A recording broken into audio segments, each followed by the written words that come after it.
Pronto, gravando. Eu vou ligar o vídeo. É melhor ligar o vídeo primeiro para não dar problema, né? Eu já ligo o vídeo que não dá problema. Ligo o áudio. Olha que atraso, hein? Mas tá tudo certo. Boa noite a todos os alunos, todas as alunas. Boa noite a todos. Tá ligado o microfone aqui? Vou deixar sem microfone. Boa noite novamente, né? Que agora tá com áudio agora, não estava. Pessoal, tranquilo, né?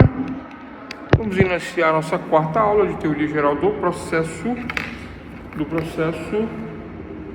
4, quarta aula, processo 1, teoria geral do processo 1, quarta aula, né?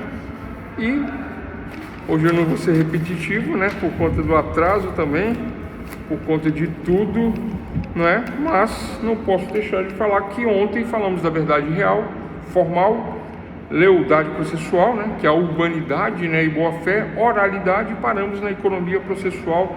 5 princípios falamos na aula de ontem. Boa noite a todos, né? Tranquilo, todos presentes, né? Tranquilo. Então, hoje vamos, né, falar sobre... Aí eu até iniciei esse assunto na aula de ontem, não foi?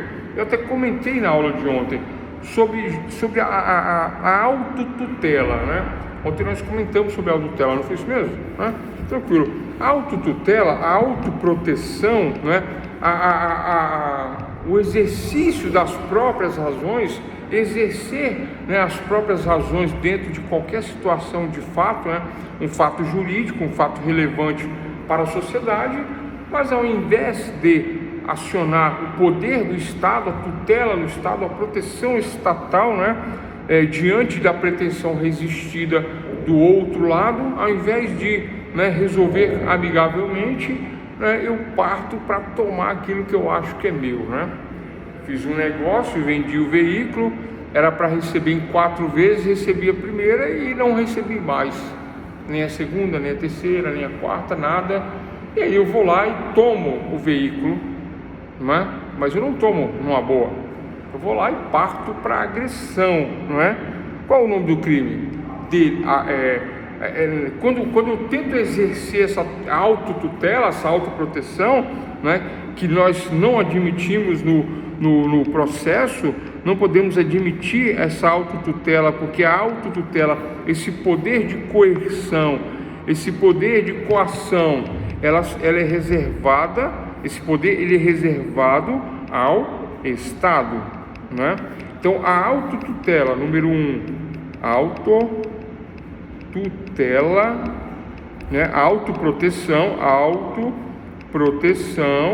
não é admitido no Estado democrático de direito. A autotutela não é admitido, tá? Tranquilo? A pessoa, mas como assim não é admitido? Não, porque, né, dentro do jogo democrático do direito, né, da legislação, a lei que impera, que vigora na sociedade atual, a sociedade diz que, né, eu devo levar o litígio, devo levar todas as questões litigiosas, né, para onde? Para que o judiciário, o poder do judiciário venha resolver, né? Então, o conflito de interesses, quando surge, quem deve resolver o conflito de interesses? O poder. Quem diz o direito? A jurisdição, o poder estatal. O Estado juiz diz o direito. Então, este Estado juiz dizendo o direito, né, é a jurisdição, não é, dentro do jogo democrático. Mas quando eu não me socorro do judiciário e quero resolver, né, então essa autotutela, ela não é permitida. Esta é a regra, não permissão. Caso eu venha exercer, né, as minhas razões do direito, eu cometo o delito de exercício arbitrário,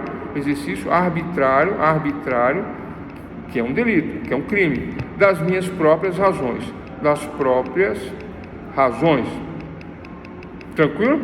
Então eu cometo esse delito, exercício arbitrário das minhas próprias razões, podendo ter outros, né?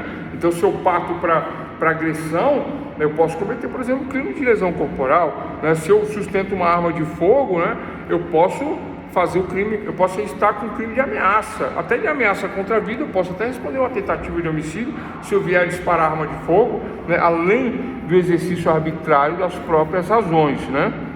Então,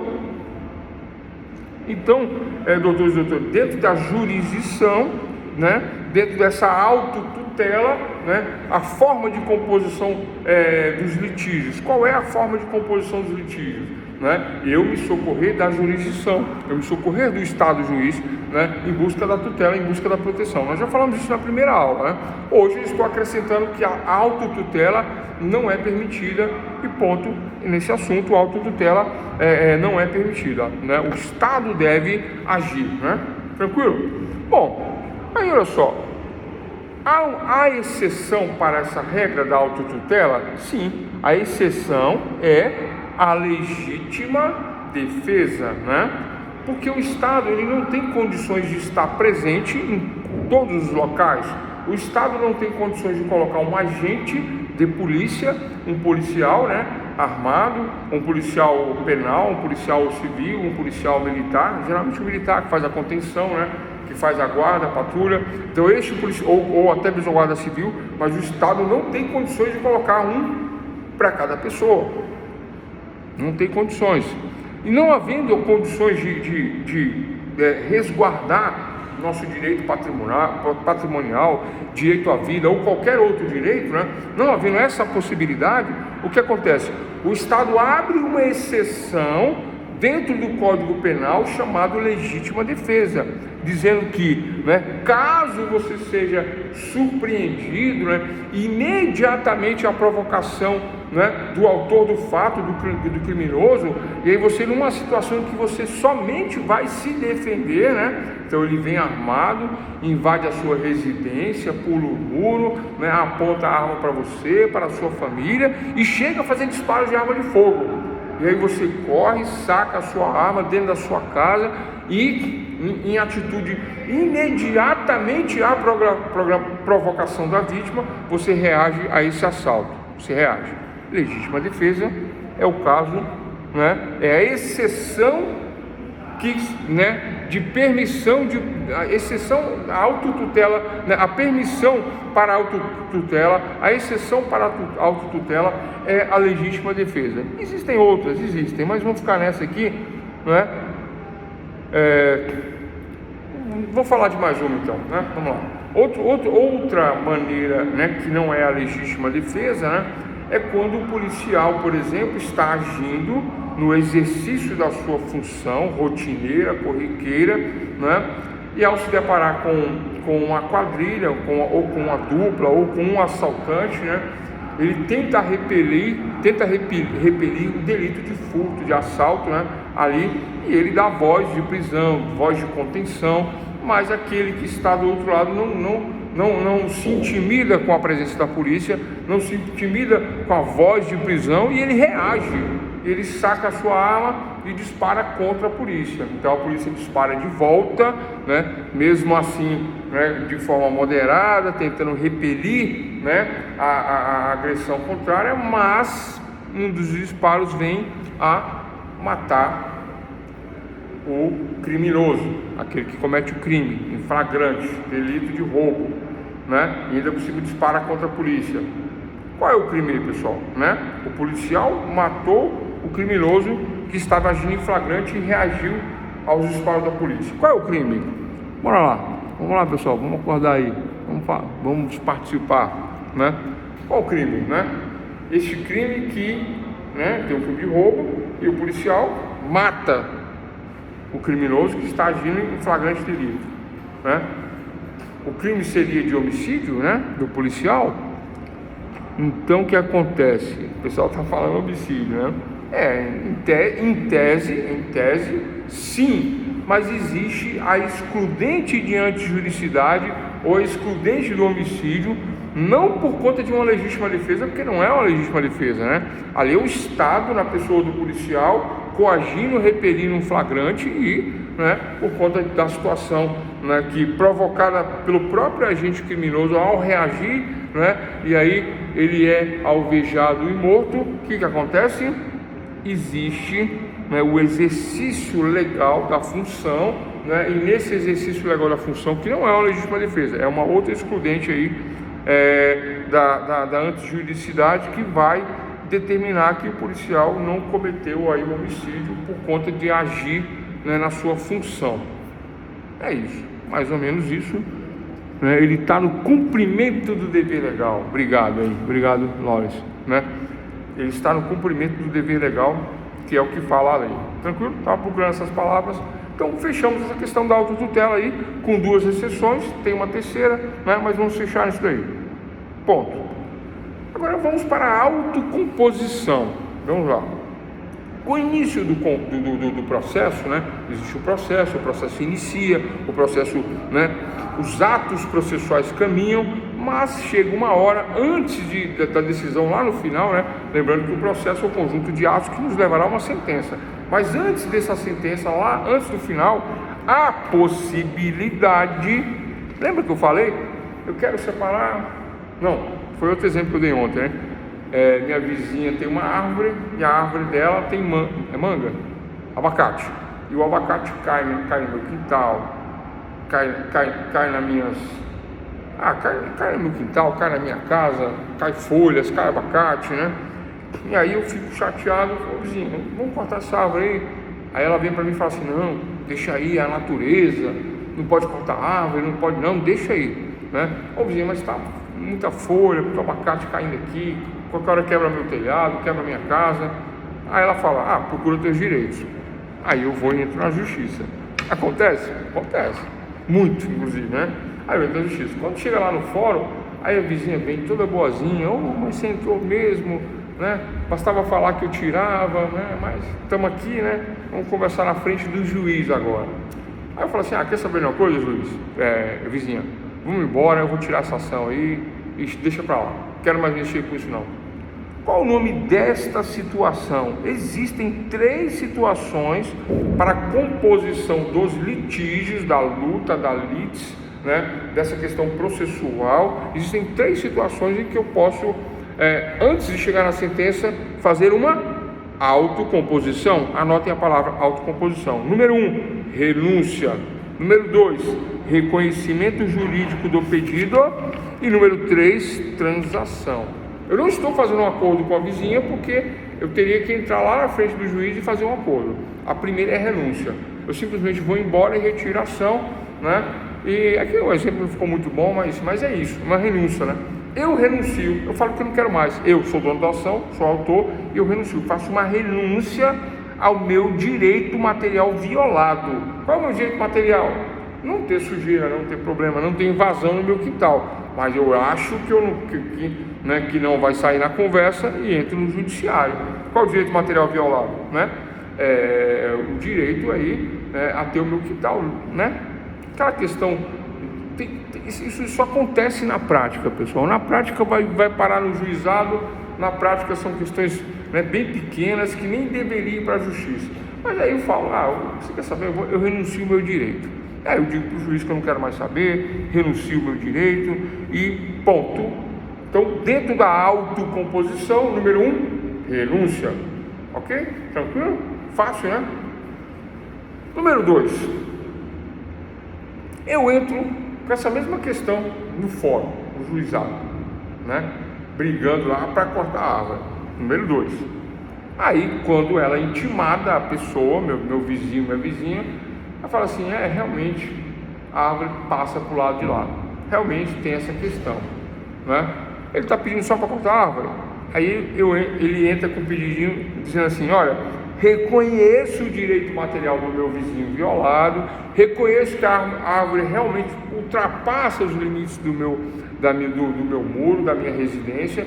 Então, portanto, o problema é cortar? Então eu vou cortar. Não precisa nem dar sentença me obrigando, nada não. Vou cortar, vou botar fim nesse negócio. Aí ele reconhece, reconhecimento jurídico do pedido, reconhece, corta, acabou o problema. Então, essa é a segunda forma de na primeira, eu entro, me arrependo e renuncio. Na segunda, a pessoa entende que eu tenho direito e aceita, e beleza, reconhece juridicamente o pedido, né? E a terceira e última, vamos lá. Essa terceira e última, ela é a mais usual, mais corriqueira, o que mais acontece, né? Eu entro com o pedido e aí nós vamos na mesa do juiz, eu sento de um lado, a pessoa senta do outro, o juiz senta aqui na frente, ou conciliadores, né, antes da audiência principal, que seria na frente do juiz, mas aí chega um conciliador e fala: e vocês conversaram? Não. Vocês são vizinhos, vocês nunca conversaram? Não. Mas eu pedi 1, 2, 3 vezes, não cortou, estou aqui e eu quero uma solução, sob pena de multa, de indenização, eu quero. Mas se cortar, eu já me dou por satisfeito aí, não quero mais nada, eu só quero que corte. Aí a pessoa do outro lado ouvindo, vendo, fala: então se o problema é esse aí, então me dá aí 1 semana aí, eu vou cortar, não vai cair mais nada pro seu lado, certinho. Qual é o nome dessa autocomposição? Essa terceira forma chama-se transação ou acordo, tá ok? Então anotem, transação ou acordo. Por essa forma de composição, o autor renuncia parcialmente e o réu também renuncia parcialmente. E aí eles fazem uma composição amigável ali na frente do juiz, uma transação, resolve-se a questão. Tranquilo? Então fechamos essa questão de autotutela e autocomposição, com 3 formas de autocomposição. Maravilha, né?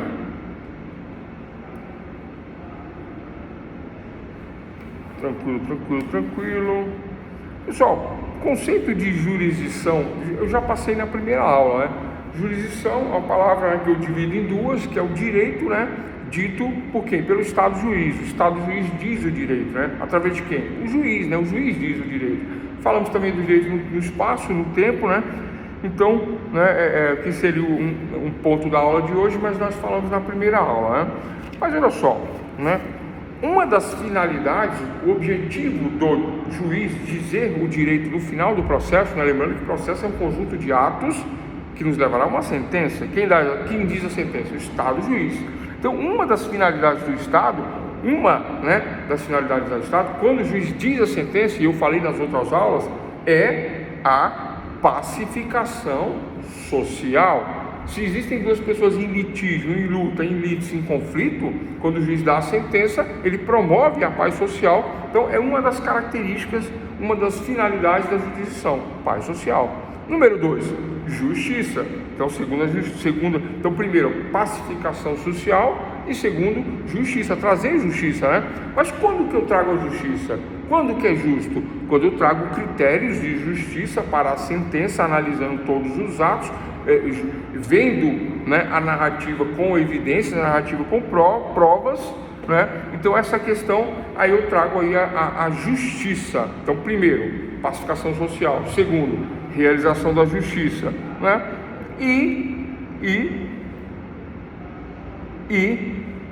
Com a aplicação das normas, com o devido processo legal, todos aqueles princípios que nós falamos nas aulas anteriores, né? Devido processo legal, duplo grau de jurisdição, com contradição, ampla defesa e contraditório e ampla defesa, né? Imparcialidade do juiz, né? Deve também ser obedecido aí na jurisdição. Mas o principal objetivo, os 2 principais objetivos da jurisdição é trazer justiça e pacificação social. Ponto nessas questões. Tranquilo? Então, olha só, aí nós temos aí princípios da jurisdição, princípios do juiz, né? Nós falamos do mais importante princípio do juiz, que é a imparcialidade. O juiz deve ser imparcial. Ele não deve tomar partido, não deve ter amizade. Ele não pode, quando ele estiver, né, verificando, analisando um processo, ele não pode ter parentes ali como advogado, né? A advogada de um dos lados da causa é minha esposa, do outro lado das causas, do outro lado eu nunca vi. Vai ter uma parcialidade aí por conta do parentesco, então não pode. Isso é constitucional, isso é legal, está na legislação, está no processo civil, está no processo penal. Há leis que impedem isso, né? Processo civil, processo penal e a própria Constituição. Mas, vamos lá, aos princípios da jurisdição, são 7. Vou falar dos 7, né? Mas são princípios simples aí, que devem ser aplicados ao juiz. Tranquilo, pessoal? Né? Primeiro deles, número 1, inevitabilidade. uma vez ativada pelas partes, como que ativa? Uma vez eu dou entrada no processo. O juiz, né, a jurisdição, é a forma de exercício do poder estatal. Então ele vai ter que analisar o processo. Dar andamento no processo ou não é outra história, mas ele é obrigado constitucionalmente a analisar o processo.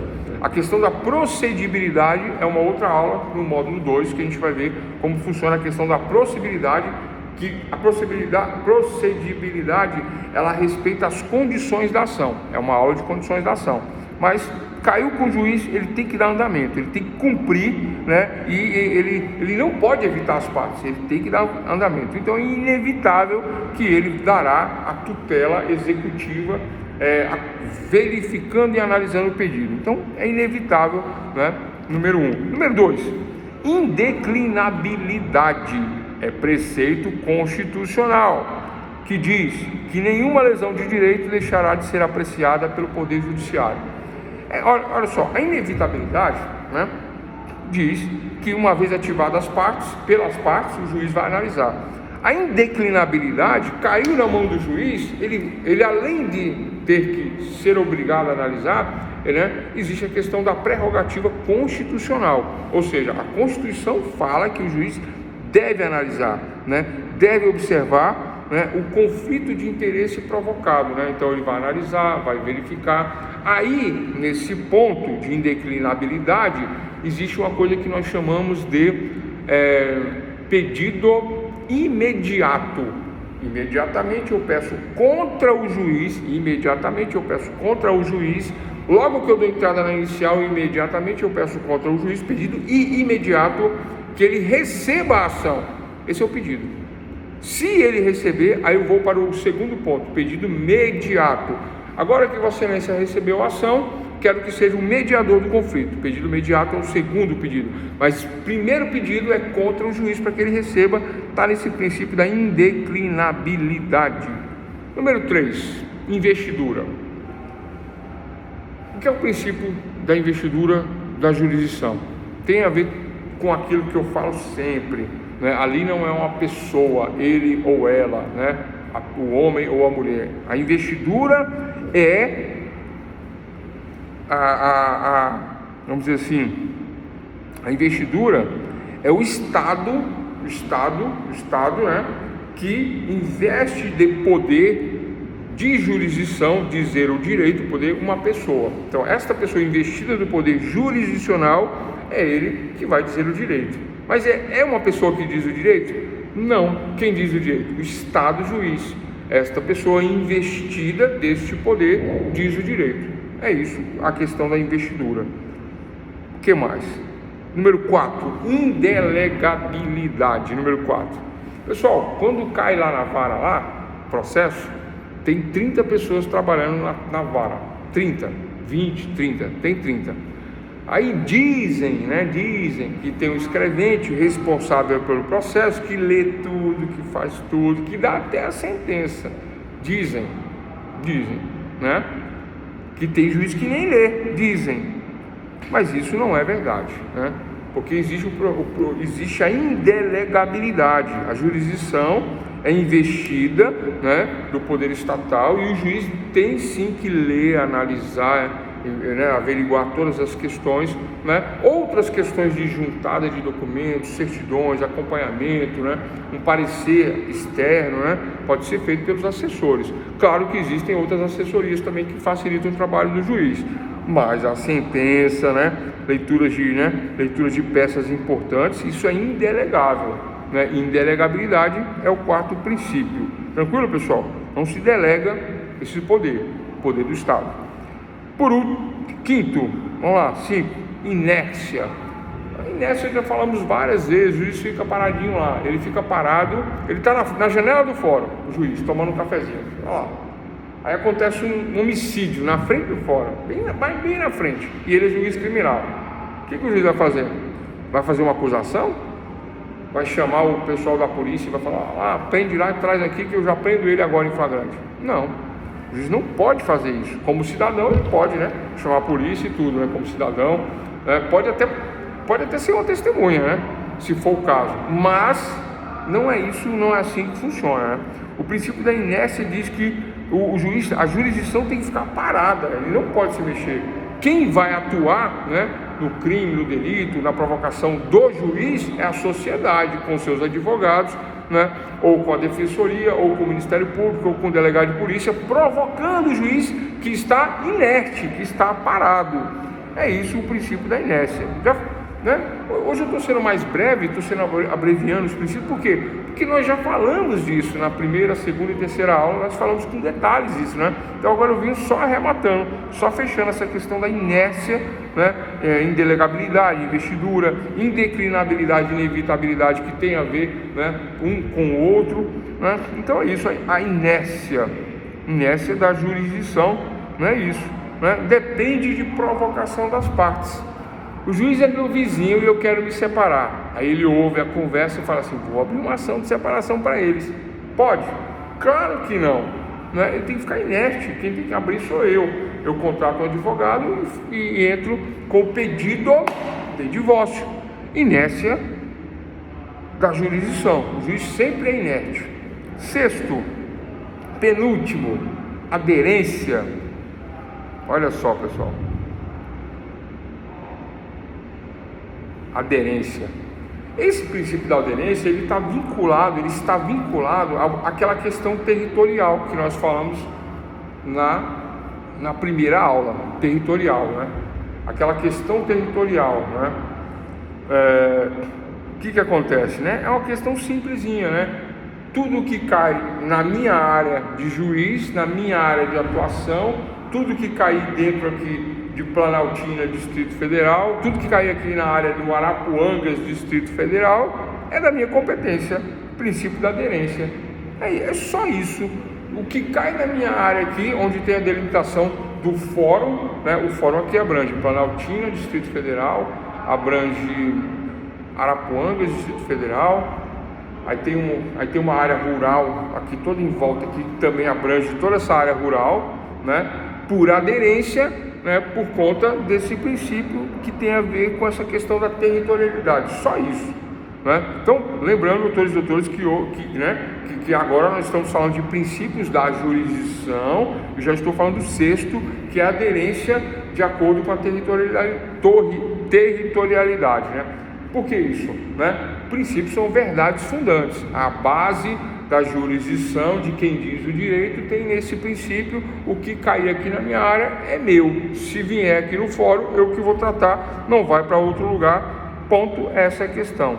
E por último, vamos ao último, todos esses princípios, né, tem a ver com as aulas anteriores, né?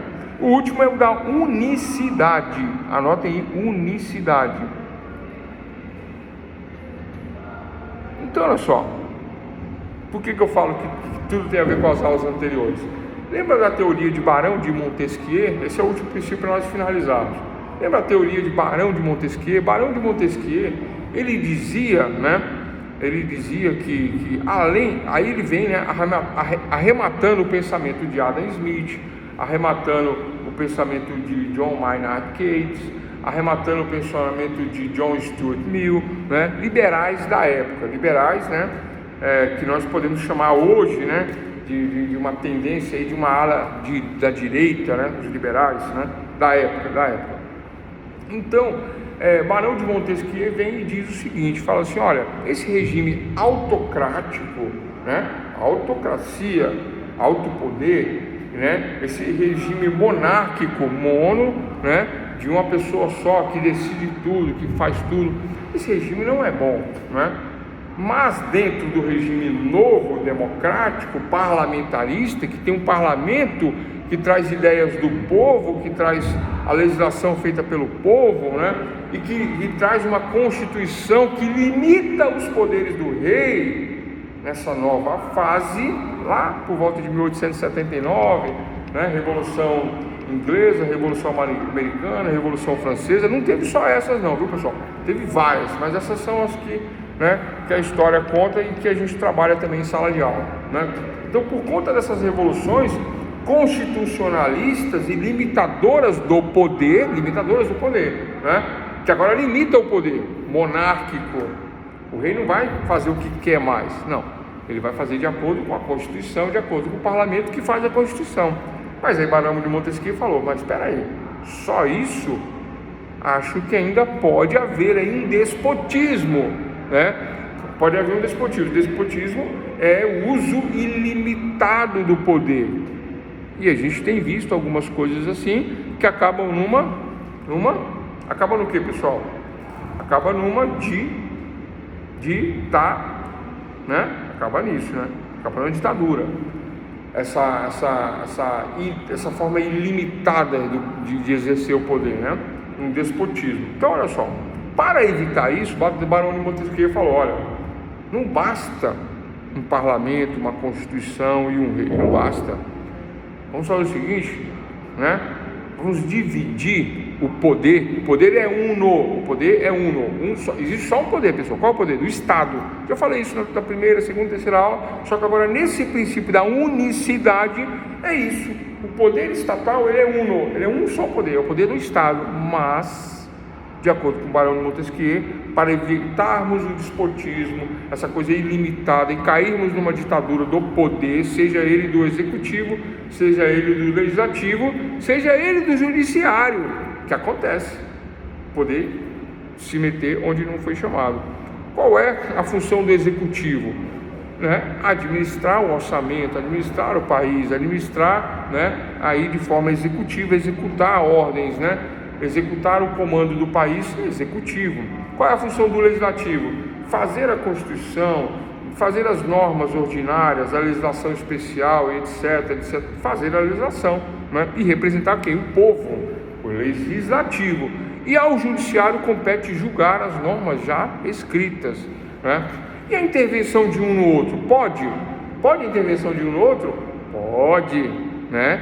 Como freios e contrapesos, para equilibrar, para balancear um suposto despotismo do executivo ou do legislativo. O judiciário interfere, e se o judiciário agir de forma despótica, quem interfere, né, é o legislativo, através do Senado, até o executivo, né, e etc e tal. Então, o que eu quero dizer, pessoal?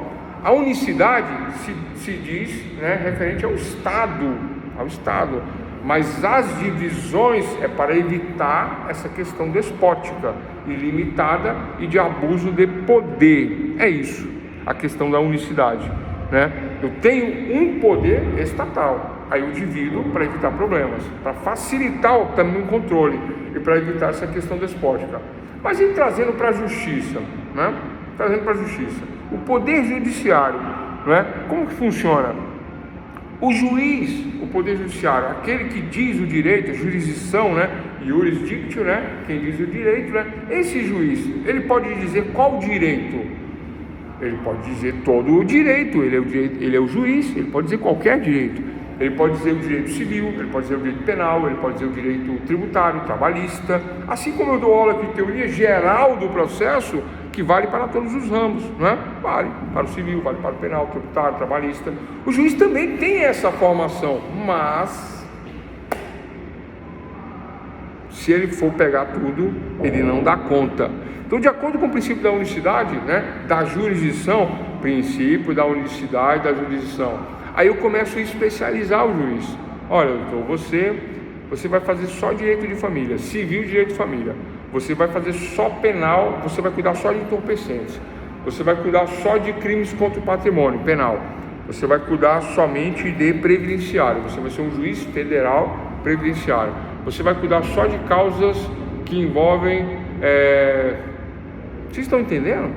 Família, juiz de família. Então essa especialização, essa divisão, ela vem dessa questão de facilitar a administração do judiciário. Então se criam diversos órgãos. Aí eu tenho fórum federal, fórum estadual. No estadual, todas as causas comuns. Inclusive, né, se eu tenho estadual civil, estadual penal, federal civil, federal penal. Federal envolve a União, INSS, presidente da República, deputados federais, senadores, tal, federal. Crimes entre fronteiras, federal, né? Questões particulares, federal. Se a questão envolve o Estado, federal. INSS, federal. Estadual, né? Divórcio, separação, né? Disputa de patrimônio, estadual. Contratos, estadual. Divórcio, estadual. Matou o coleguinha na rua, estadual. Crime penal, matou, estadual. Tranquilo? Matou deputado federal, penal, federal, né? Lembrando que a gente não pode fazer nem isso, porque isso é crime, né? Nem federal, nem estadual. Entende essa divisão? Mas aí a pergunta, mas a jurisdição trabalha essa questão do princípio da unicidade, por que motivo? Primeiro motivo é a questão despótica, já explicamos bem, é a teoria de Barão de Montesquieu. Mas o segundo motivo, que é o mais vamos dizer assim, mais pungente, mais forte, né, mais destacado, é a administração da justiça, né? Porque senão, uma cidade aqui como nós estamos aqui agora, com 220 mil habitantes, acho que é isso que temos aqui, né? O que acontece, né? Aí eu coloco 10 juízes no fórum, e o que cai lá, eles trabalham. É assim que funciona? Não, pessoal. Então existe uma administração, existe uma organização, existe uma divisão, né? Então eu vou ter a juíza que cuida da vara da infância, da vara da violência doméstica, a juíza. Aí eu vou ter o juiz de família, aí eu vou ter o juiz civil para causas civis, né, do âmbito do patrimônio. Aí eu tenho 2 varas penais, uma primeira e segunda. Aí eu tenho um juizado especial civil com 2 juízes. O que mais? Deixa eu ver se eu esqueci de alguém, né? Aí tem os juízes substitutos, que geralmente é 1 ou 2. Então eu já tenho 9 juízes dentro dessa comarca aí. Mas todos eles podem julgar qualquer ação? Pode, por conta da unicidade, porque eles são juízes. Mas a divisão existe para a organização, transformando-os em especialista para melhor administrar a justiça. E ponto final para essa questão. Está aí 7 princípios da jurisdição. Tranquilo, pessoal? Alguma dúvida? Né? Então falamos na aula de hoje sobre jurisdição e princípios da jurisdição, 7 princípios. Falamos de autotutela e falamos, né, de autocomposição. É isso mesmo? Deixa eu ver. Vou repetir. É isso mesmo, né? Falamos de autotutela e autocomposição. Lembrando que a autotutela, ela não é permitida no nosso ordenamento jurídico, né? Eu não posso me autoproteger ou exercer arbitrariamente a minha razão. Não, eu devo delegar essa função ao Estado. E com exceções, aí sim, eu poderia trabalhar essa autotutela, mas nós damos os exemplos, né? Agora, numa autocomposição, aí já existe o pedido da tutela para o Estado. Eu já peço para o Estado a tutela. Mas aí no meio do caminho, 3 formas de autocompor sem chegar à sentença, sem chegar à jurisdição final, que é a sentença. E é isso, né? Deixei mais simples para essa última aula. Eu poderia entrar em outras questões, mas aí demanda muito tempo, não vou mexer com isso, né? Tá? Vou deixar para o módulo 2. E aí sextou por aqui, né? Pessoal, é isso. Alguma dúvida? Se não tivermos nenhuma dúvida, né? Como é que nós ficamos? Se não tivermos nenhuma dúvida?